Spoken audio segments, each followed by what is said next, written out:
السلام علیکم ناظرین، پروگرام مجھے خبر ہے کے ساتھ میں ہوں عامر راؤ۔ ناظرین، آپ کی طرح سوموار کی لاہور، راولپنڈی اور اسلام آباد کے بڑے شہروں کے تعلیمی اداروں میں چھٹی میرے لیے بھی سرپرائز تھی۔ چھٹی کی تصدیق اور وجہ کے لیے جاننے والوں کے بار بار فونز نے مجبور کیا کیوں نہ معاملے کی کھوج لگائی جائے کہ اچانک 16 دسمبر کی صرف ان بڑے شہروں میں چھٹی کے پیچھے آخر راز کیا ہے، اور میں اپنے انتہائی مصدقہ ذرائع سے ملنے والے شواہد اور ثبوتوں کے ساتھ حاضر ہوں۔ تو معاملہ کچھ یوں ہے کہ اب تک جب میں یہ خبر آپ سے شیئر کر رہا ہوں، لاہور، راولپنڈی، اسلام آباد میں تعلیمی اداروں میں چھٹی کا نوٹیفیکیشن جاری ہو چکا ہے، اور لاہور کے ڈپٹی کمشنر، پنجاب کے سیکرٹری داخلہ اور دیگر دفاتر نے اس چھٹی کو سانحہ APS سے جوڑ کر پریس ریلیز بھی جاری کر دی ہے۔ لیکن میرے ذرائع کے مطابق معاملہ کچھ اور ہے۔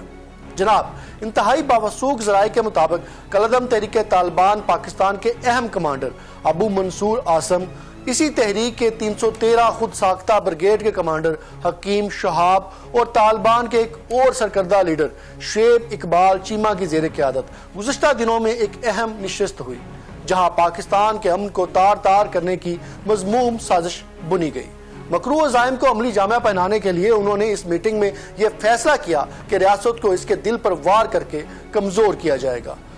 لاہور، راولپنڈی اور اسلام آباد میں سانحہ APS جیسے واقعے کو دہرانے کا منصوبہ بنایا گیا۔ پلاننگ ہوئی کہ یا تو تعلیمی اداروں کو نشانہ بنایا جائے گا یا پھر فوجی تنصیبات اور قانون نافذ کرنے والے اداروں کی کسی اہم عمارت پر قبضہ کرنے کی کوشش کی جائے گی۔ سیکیورٹی اداروں کو انٹیلیجنس کی جانب سے بر وقت فراہم کردہ معلومات میں خارجیوں کے مکروہ منصوبے سے آگاہ کر دیا گیا، جس کے بعد حکومتی مشینری اور ادارے حرکت میں آئے۔ حکومت کی سرکردہ اعلیٰ شخصیات اور عسکری قیادت نے مشاورت کے بعد فیصلہ کیا کہ اس قسم کے کسی سازش یا منصوبے کو کامیاب نہیں ہونے دیا جائے گا، جس کے بعد بڑے شہروں کے تعلیمی اداروں میں چھٹی دینے کا فیصلہ ہوا۔ دوسری جانب سیکیورٹی فورسز نے کسی بھی ناخوشگوار واقعے سے پہلے ہی مذموم عزائم رکھنے والے خارجیوں کو شکنجے میں لانے کے لیے کارروائیاں شروع کر دی ہیں۔ اور ناظرین، میری اس خبر کا مقصد ہرگز افراتفری نہیں، بلکہ مقصود صرف اتنا ہے کہ اربوں روپے کمانے والے